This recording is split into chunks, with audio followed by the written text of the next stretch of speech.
А пред разговорот во оваа Македонија уште е една информација за тоа какви штети направи невремето изминато во денонокие. Вчера градските улици во Кочани беа поплавени од интензивните врнежи од дожд. Според локалните медиуми, голем број улици останале под вода, а затнати и од водниот систем.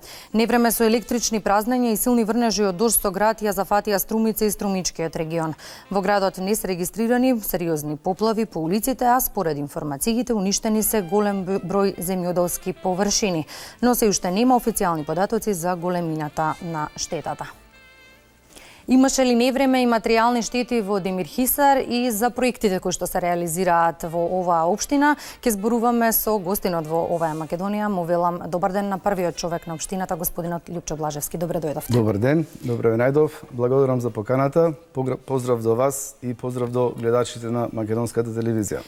Изминативе 5-6 минути информиравме за невремето, голем број на штети на различни делови во нашата земја. Имаше ли невреме и материјални штети во Демирхисар изминато во денонокие? Прилогот што го видовме за соседната општина Прилеп и она невреме што беше проследено во изминатиот период, односно вчерашниот ден, слободно можам да кажам и за среќа на граѓаните на општина Демирхисар, тоа не се случи во вчерашниот ден, меѓутоа немам информација дека и во текот на денешниот ден се случило такво невреме за во Демирхисар. Тоа е добра информација. Одиме на темата за која што всушност ние ве повикавме во оваа Македонија, да прозборуваме за проектите кои што се реализираат изминатиот период. На самиот почеток, колку проекти беа предвидени пред почетокот на вашиот мандат? Што се инвитивте на граѓаните? Да, слободно можам да кажам дека огромната поддршка што ја добивме од страна на граѓаните во изминатите за последните локални избори, Оно што ние излеговме со една сериозна програма беше резултат на еден временски период кога добро го скениравме теренот во Демирхисар, ги скениравме сите населени места и одвоивме околу 80 проекти од големо значење за граѓаните на општина Демирхисар, ги ставивме во програма и со таа програма излеговме пред граѓаните на Демирхисар. 80 проекти кои што на некој начин ги вклопивме и ги ветивме за дека можеме да ги реализираме во наредните 4 години. На колку од тие 80 предвидени проекти им се даде приоритет овој период? Можам да кажам дека на почетокот на мандатот првиот чек што го направивме беше воспоставување на еден континуитет на претходно започнатите проекти од претходниот мандат, така да тука се два големи проекти што можам да ги спомнам. На некој начин се финишира, се заврши реконструкцијата на градскиот водовод во Демирхисар. Тоа е еден голем проект каде што се беа заменати околу 3500 метри азбестни цевки. Така да Демирхисар е сега можам слободно да кажем, меѓу првите општини во Македонија каде што навистина 100% е завршена реконструкцијата на градската водоводна мрежа и каде што се отстранети азбестните цевки. Втор проект, исто така што беше започнат од минатата година, беше реконструкцијата на водоводот во селата Загориче и Утово. Така да сега таа реконструкција веќе во завршна фаза и очекуваме во најскоро време да тој водовод да биде пуштен во потреба. За локалната патна инфраструктура може да се каже дека е на еден начин лицето на секоја општина. Тоа е нешто што секој кој што доаѓа во општината прво го забележува. Во каква состојба се патиштата во општина Демирхисар и кои улици ќе добијат нов лик? Така. Да, слободно можам да кажам и оно што го спомнавте вие, дека навистина патиштата се крвотокот на државата, меѓутоа локалната патна инфраструктура е навистина крвотокот на општините и регионот каде што гравитираат општините. Обврска е на секоја општина да ја одржуваат постоечката патна структура и нормално да се гради новата патна структура. Можам да кажам дека на почетокот од мандатот ние приоритет дадовме за веќе обновување на дел од патната мрежа во Демирхисар, но и изградба на нови линии, на нова патна структура. Можам слободно да кажам три проекти кои што моментално се работат во Демирхисар.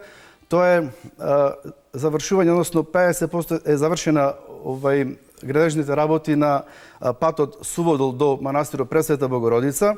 Тоа се работи за патот околу 2,5 километри.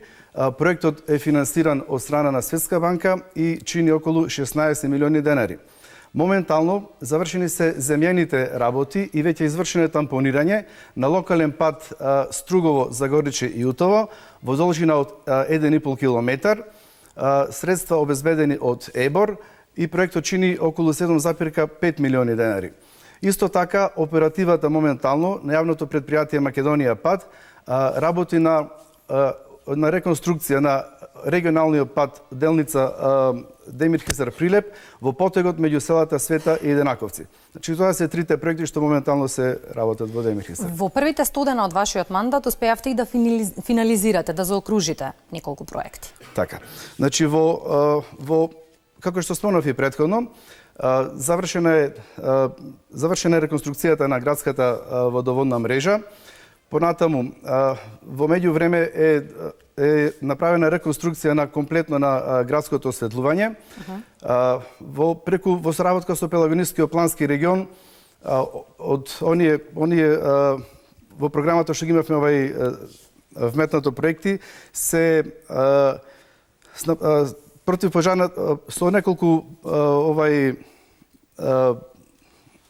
набавени се хидранти, околу 16, дополнително 16 хидранти надземни за противпожарната единица. Заменете комплетниот кров на јавната здравствена установа Здравствен дом, значи каде што се сменати азбестните табли. И во меѓувреме тендерирани се уште неколку нови патишта, што сакам исто така да ги потенцирам, што до крајот на оваа година и почеток на наредната година би биле завршени. Значи тоа се еден патен правец према манастирот Свети Атанаси во село Сопотница, во должина од околу 2 километри.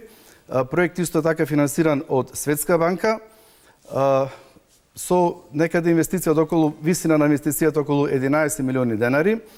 Исто така ќе се врши реконструкција на постоечкиот пат од место викано Турла до село Брезово, должина околу 2 километри. Исто така финансиран преку Светска банка. Пред неколку дена веќе беше тендериран и уште еден локален пат од населено место Привилци до црквата Богородица. Тоа е проект во должина од околу 550 метри и каде што средствата се обезбедени од Агенцијата за финансиска поддршка на земјоделството и руралниот развој. Меѓу другото, ви сакала да отвориме уште една тема која што е горлив проблем генерално во нашата земја, вработувањето. Затоа секогаш кога се споминува странска инвестиција, тоа е причина за радост. Фабриката за балетски обувки Гришко отвори фабрика во селото Слепче. Колку вработувања беа најавени? Така, значи со посебно задоволство морам да спомнам оваа инвестиција, затоа што пред неколку години како странски инвеститори секогаш биле на некој начин грчки компании, кои што од неразбирливи причини и со многу кратко временски период работеле во Демир Хисар. Пред 3 до 4 месеци веќе влезе брендот за производство на балетска опрема и обувки Гришко.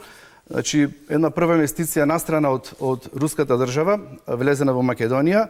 Можам слободно да кажам дека благодарение на владата и на Министерството за привлекување на странски инвестиции, веќе првиот погон е отворен во село Слепче, каде што веќе се обучени и доаѓаат на работа околу 68 лица, а во меѓувреме договорено во летниот период да се направи темелна реконструкција и адаптација на уште еден објект, поголем објект во Демир Хисар, каде што од веќе на есен ќе се ангажираат уште над 200 лица. Времето ни е куса, уште едно прашање пред крајот на разговорот, сосема накусове молам. Што прави општина Демир Хисар за да ги задржи младите? Сведоци сме на миграција од помали во поголемите градови, барем изминатиот период. Така. Значи можам да кажам Демир Хисар дека навистина е една можеби од ретките општини што миграцијата е огромна во претходните на 50 на години.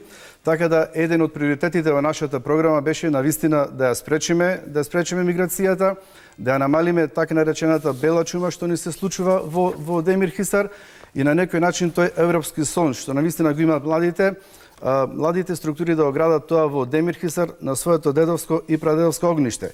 Така да ова што го спомнав само еден дел од странските инвестиции што го направи компанијата Гришко, јас ќе ги охрабрам навистина и другите странски компании, но пред се и домашните инвеститори да дојдат во Демир Хисар, да вложат. Демир Хисарци се трудолюбив народ, а од страна на локалната самоуправа навистина ќе бидат дадени сите бенефити.